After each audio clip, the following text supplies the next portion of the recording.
Can we just kind of go back to this? I mean, you touched on it, Ross and Kelly, but just a little bit more about this standalone facility and just kind of what difference that has made for your operation. Because I know there's different schools of thought, and some sort of graduate at a certain point, and some are able to handle it within the stores. But I just want to explore that a little bit further, because I think that's pretty interesting for the folks here.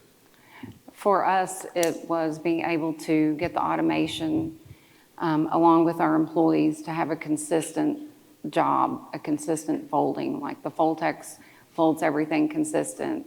Our ironer, does everything consistent. So like Kathy, we have different employees that are in charge of different stages of the laundry system. So for us, it was to alleviate from being within our stores, but it was also to have that good product for the customer so that we can grow, so that, you become a word of mouth wherever you are, so you just are able to grow. Mm-hmm. How much of a role did storage play for you, Ross? Oh, yeah. I mean, because that's for us. Yeah, that's the bugaboo I hear all the time. Is just Right. I don't have anywhere to put this laundry. Well, that was part of the problem at the stores. We were piling stuff everywhere. We have 20,000 square feet, and then we have a separate building behind that. So we're able to store, and we do actually store some of our clients' linens as well, where they might have a small room at their hotel.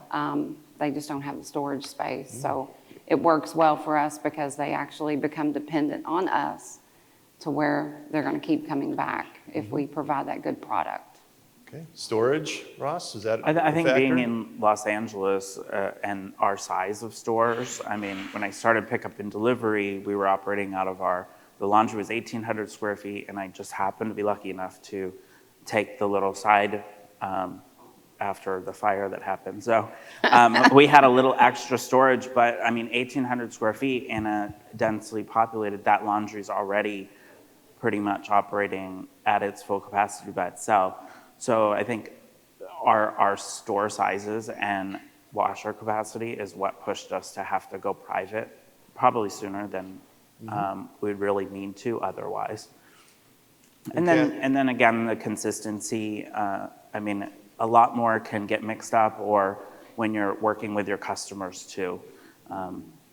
If you're lucky enough to at least have a little separate area within your laundromat that you have some machines and can process, then you can stay within your laundry a lot longer, I think. But yeah, I mean, customers, they think it's in this dryer and it's really in this dryer. And if you're processing a fluff and fold order, all of a sudden they're walking out the door with the fluff and fold order. Yeah, even though it's labeled, they'll still do it. So Kathy, as our resident non-laundromat owner, a growing number of our members that don't have a store, how have you approached some of those needs for the facility in terms of storage and production? And I've seen people, trying to optimize vehicles getting in and out and easy loading and those kind of things. Can you talk to us a little bit about that? Yeah, so one thing that we use a lot of is shelves on wheels, so rolling shelves. So the drivers are able to pull into our plant, which is nice to not be out in the weather unloading and loading. And then we have rolling shelves. They load everything onto the shelves. When the shift comes in for our residential washing at 3 in the morning, she'll roll that right to the washing area. And then the standalone facility is really nice because we can have really large folding areas. So our folders have large tables with storage underneath that they use. They put the clean laundry back on rolling shelves again. And then the routes are organized on these shelves, ready, labeled with the driver's names, and they can roll them right to their van and load up from there. So it's really nice to have all that room and the movement of the shelves. So it makes me think about health and safety, ergonomics. So anything to add, Kelly or Ross, on that part of it? Fatigue mats or We do have fatigue We mats. do too. Anything else that how you're making it a little bit easier for the In the facility, we have the big scale, so we can roll carts right onto it, so they don't have to lift as much. I mean, obviously, they still have to load washers and whatnot, but lifting the bags repeatedly, that cuts down on it because it comes out of the van, and all the carts are pre-labeled with how much they weigh, so we can reduce that off of the weight. Good.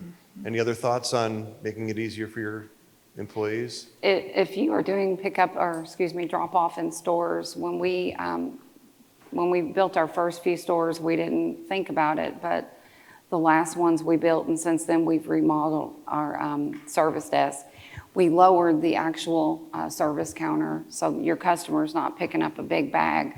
They're just simply coming in and setting it on the scale. There's those little things, right, that can make a big difference and be a differentiator in what you're trying to do.